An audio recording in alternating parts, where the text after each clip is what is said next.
Saudara-saudaraku sebangsa dan setanah air, ini saya akan bacakan beberapa tuntutan rakyat atau piagam amanah rakyat yang akan kita ajukan kepada pemerintah agar supaya menjadi undang-undang dasar yang wajib dilaksanakan oleh semua institusi pemerintah. Semua institusi pemerintah wajib tunduk patuh pada undang-undang dasar ini.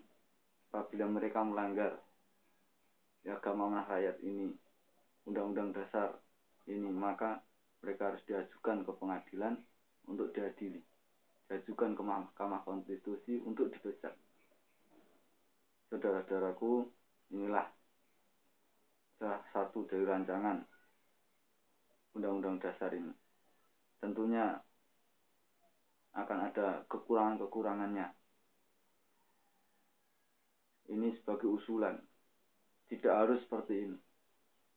Silakan nanti didiskusikan, dibicarakan bagaimana baiknya.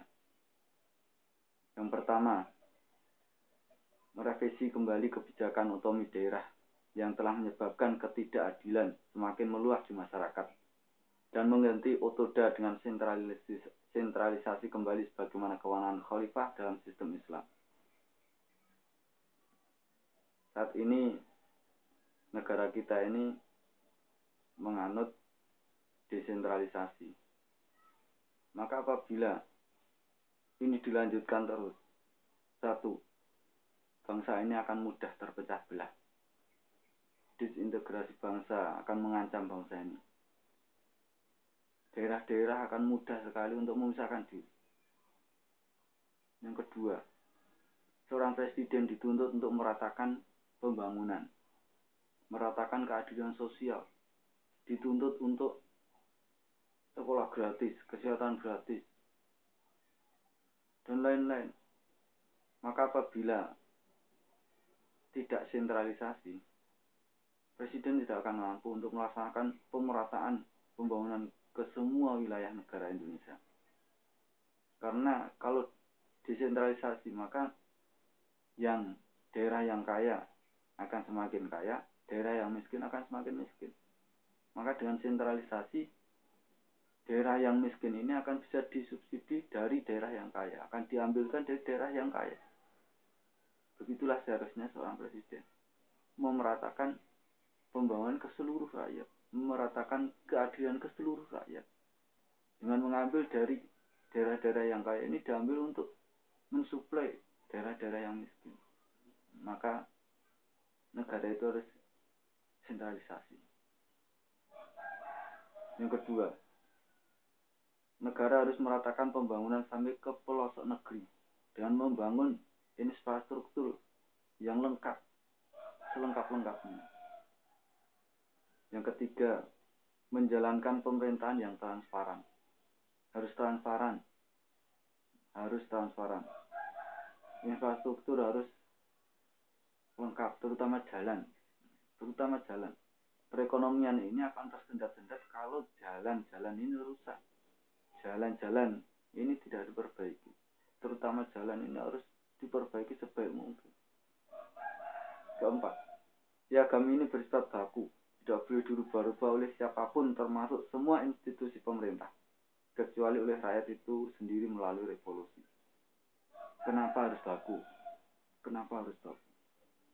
Karena sesungguhnya konstitusi kita ini, undang-undang dasar kita ini ya sudah lumayan bagus. Dalam undang-undang dasar kita bahwasannya seluruh aset-aset negara yang strategis harus dikuasai oleh negara. Sumber daya alam harus dikuasai oleh negara untuk rakyat. Tapi nyatanya tidak dilaksanakan, dirubah-rubah oleh DPR MPR karena memang mereka punya kewenangan untuk merubah-rubah. Dirubah-rubah oleh mereka untuk melegalkan penjualan aset-aset negara yang strategis yang sejatinya itu adalah merampok harta kekayaan rakyat. Maka undang-undang dasar ini harus baku. Mereka tidak boleh diberi kekuasaan untuk merubah. Mereka ini karyawan.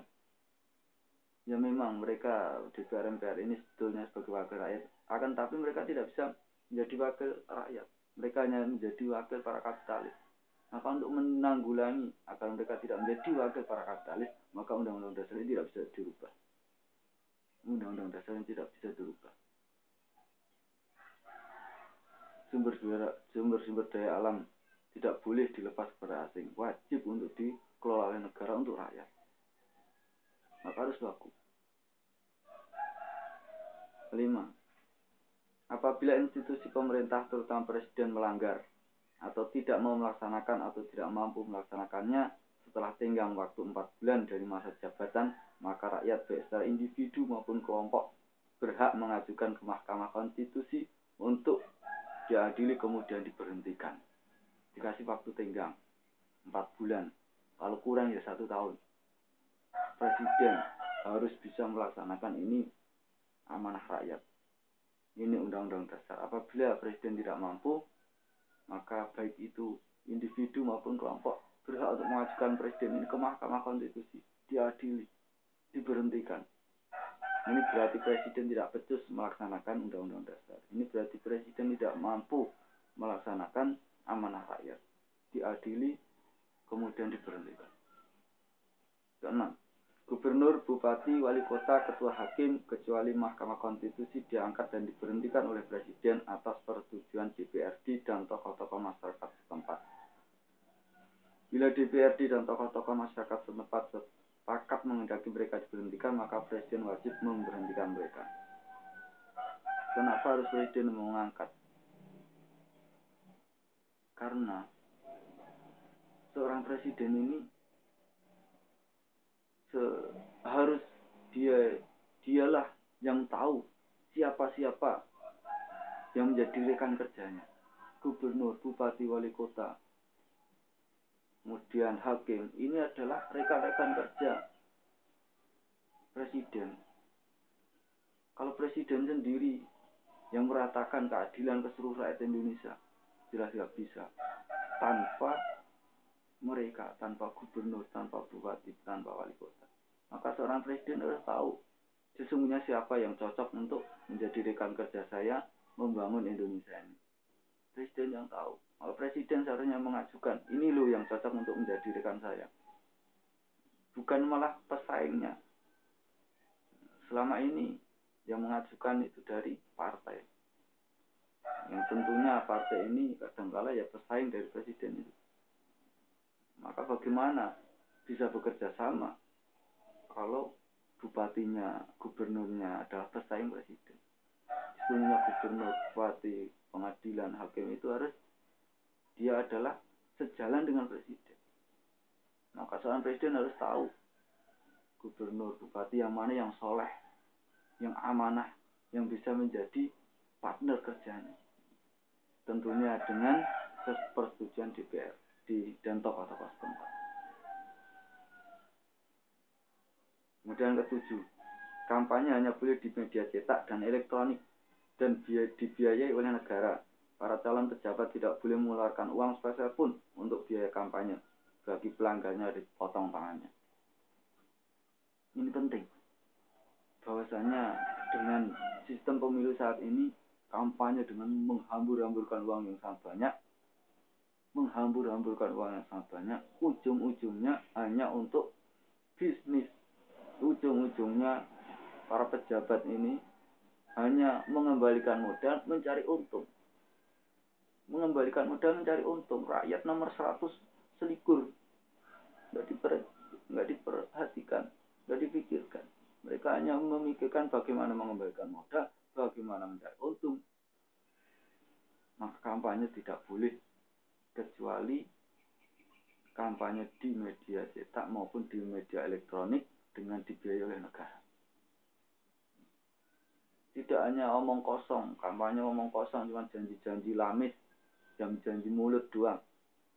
Tapi benar-benar dialog interaktif, dialog, diskusi. Kalau perlu debat, bagaimana agar supaya bangsa ini menjadi bagus, bagaimana agar supaya bangsa ini menjadi jaya. Di televisi dilihat orang banyak, dibiayai oleh negara. Seorang calon pejabat tidak usah mengeluarkan uang sepeser pun. Harus dihukum berat, kalau perlu potong tangannya. Kalau mereka mengeluarkan uang, tidak usah keluar uang. Cukup negara yang membiayai. Seleksi ketat oleh negara, seleksi ketat. bukan dengan cara kampanye yang menghabiskan uang banyak-banyak, yang nyatanya hanya janji-janji lamis, janji-janji mulut doang. Cuma ngapusi rakyat, nipu rakyat. Rakyat udah bosan tipu oleh para pejabat. Maka ini penting. Penting agar supaya kampanye ini tidak hanya untuk orang-orang yang punya uang atau orang-orang yang mau kolusi dengan para kapitalis. Kolusi dengan orang yang punya uang. Kalau dengan sistem kampanye seperti ini, yang akan muncul itu cuma orang-orang yang serakah. Kalau dia tidak punya uang, ya kolusi dengan orang yang punya uang, para kapitalis. Yang ujung-ujungnya pemerintah ini hanya dikuasai oleh para kapitalis, oleh orang yang punya uang. Ini penting. Nomor 8.